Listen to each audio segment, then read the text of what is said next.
রাজশাহীতে রস ছাড়াই তৈরি হচ্ছে আখ ও খেজুর গুড়। ব্যবহার করা হচ্ছে কাপড়ের রং, ক্ষতিকর কেমিক্যাল, আটা ও চিনি।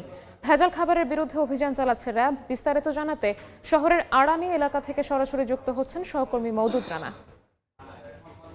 রানা, 2-1 কেজি নয়, টনকে টন গুড় তৈরি হচ্ছে এবং সেটাই খেজুরের গুড় এবং আখের গুড়।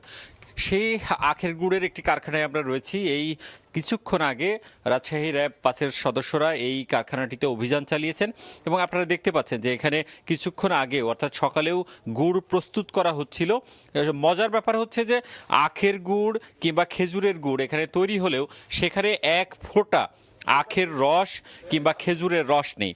এই পর্যন্ত র্যাব সদস্যরা 3টি কারখানায় অভিযান চালিয়েছে। একই চিত্র, সেখানে কোনো ধরনের রস নেই, রস ছাড়াই তারা এই যে আখের গুড় তৈরি করছে এবং আপনারা দেখতে পাচ্ছেন যে এখানে এই যে এই কাপড়ের আসলে রং ব্যবহার করা হয় এবং সেই কাপড়ের যে রং সেটি কিন্তু আমরা গুড়ের মধ্যেও আসলে দেখতে পাচ্ছি যে এখানে এই কাপড়ের রং ঠিক করছে এবং এর পাশেই রয়েছে এই যে চুন এখানে আসলে ব্যবহার করা হচ্ছে।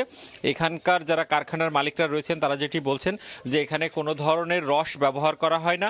এখানে চুন, ফিটকারি, আটা, চিনি এবং কাপড়ের রং, এই উপকরণগুলো ব্যবহার করে এই গুড় তৈরি করা হয় এবং সেখানে তারা বিভিন্ন নামে বেনামে বিভিন্ন কোম্পানির নামে অনলাইন এবং পাইকারি পর্যায়ে এই গুড়গুলো বিক্রি করেন।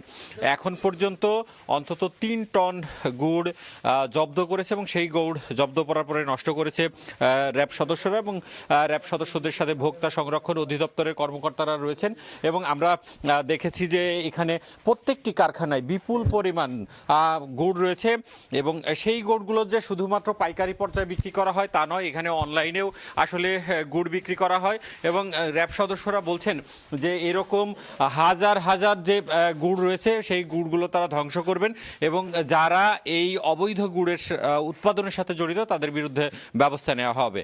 এই ছিল রাজশাহী থেকে আমার কাছে সর্বশেষ।